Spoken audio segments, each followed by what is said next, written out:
A random woman on the street gave me a Valentine's Day card. I wish I hadn't opened it. It read, "Will you be mine?" There was no name, no one to whom it had originally addressed, just a crumpled red envelope and a mostly blank white card with the aforementioned question written inside on the right. The black ink had smeared either at the time of writing or sometime during its travels through the curious woman's pocket. It somehow made the question seem sad, desperate. She gave me one last glance, then stepped away, mingling with the crowd that seemed to appear from out of nowhere at that very moment. I didn't know what to do, and had anyone else given it to me, I probably would have tossed it. But the woman had been strangely, unconventionally attractive, so I kept it. I used it to buoy my spirits after what had been a particularly frustrating day at work. She could have given it to anyone, but she'd chosen me. Back home, I set it on the kitchen counter and started to make myself something to eat. A few minutes into dinner preparations, I got this feeling in the back of my neck, like there was someone watching me. Turning around, I scanned my small apartment, able to see the entirety of my kitchen and the living room beyond from where I was standing at the stove. There wasn't anyone in sight, and yet I still felt as if I was being observed. It was around 8 p.m. Night had already set in, but my living room curtains were still open. I crossed the room, closed them, and returned to the kitchen. The ominous feeling lingered, but I ignored it and finished cooking. Halfway through dinner, there was a knock at the door. I'd never heard anyone stop by to visit before, so the occurrence was at once alarming. I sat there, frozen mid-chew, hoping there'd been some kind of mistake. But another knock came.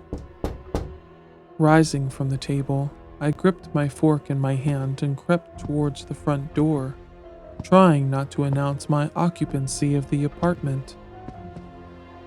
Reaching the door, I peered through the peephole, not exactly dreading what I'd see, but hoping not to see anyone. My hope panned out. There wasn't anyone there, and yet this unnerved me, because I hadn't heard any departing footsteps.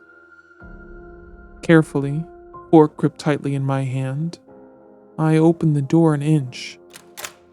No one occupied the space beyond, so I opened it all the way. The threshold was empty. Both ends of the hallway were empty.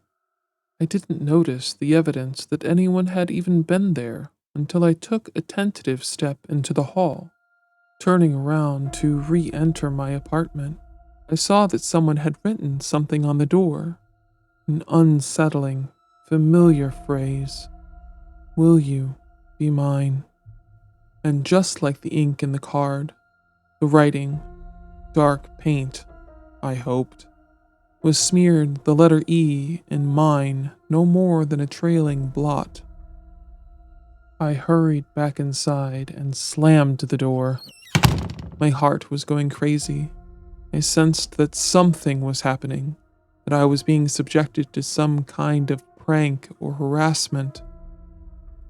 I had to hold on to the wall as I made my way back to the kitchen, my anxiety making my steps unsteady.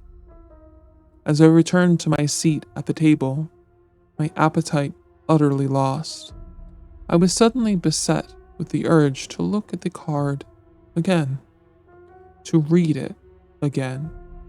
even though I knew what was written inside. I went over, grabbed it from the counter, and sat back down shoving my unwanted dinner aside.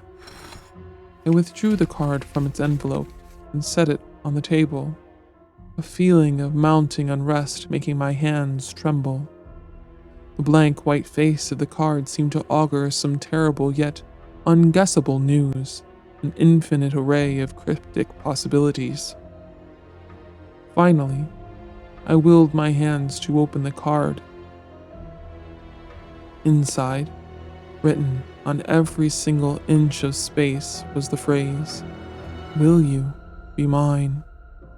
Over and over in every direction, some instances more erratic than others, there was a terrible and terrifying variety to the scribbles. I'd never felt more disturbed by such a relatively simple thing. Will you be mine? Will you be mine? Will you be mine? I threw the card away, but after a few moments spent on the couch trying to calm myself, I got up, fetched my candle lighter, and burned the card in the kitchen sink. As the flames consumed it, crumpling and blackening the material, I felt a new sensation, not exactly nausea, but a bodily lightness. I gripped the counter, attempting to steady myself. It wasn't until I had practically keeled over that I noticed the fumes weren't gray or black or the color of any smoke I'd seen before, but red as the envelope the card had been in. Consciousness began to ebb away just as I heard the front door open. I remembered then that I hadn't locked the door. I'd merely slammed it in my panic. You idiot, I thought to myself as darkness took me. I awoke on my kitchen table, and the first thing I noticed was the chill. I was naked, had been stripped completely. Given the circumstances, as terrible as they were, I expected to be bound, but I was not, and promptly rolled off the table when I shifted my weight. I landed hard on my shoulder and briefly hoped that I'd pass out again, if only to stop the flare of pain. Recovering, using the table for leverage, I stood up. My senses were rekindled completely when I saw what was smeared on the table's surface. It was, unmistakably, blood. My blood.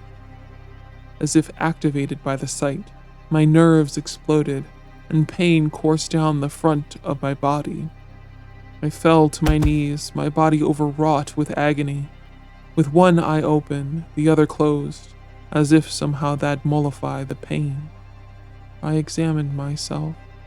From the top of my chest, all the way down to my groin was the word, mine, carved into my skin as erratically as the dark, enigmatic question in the card. It was like I had been claimed. The word lacking a question mark.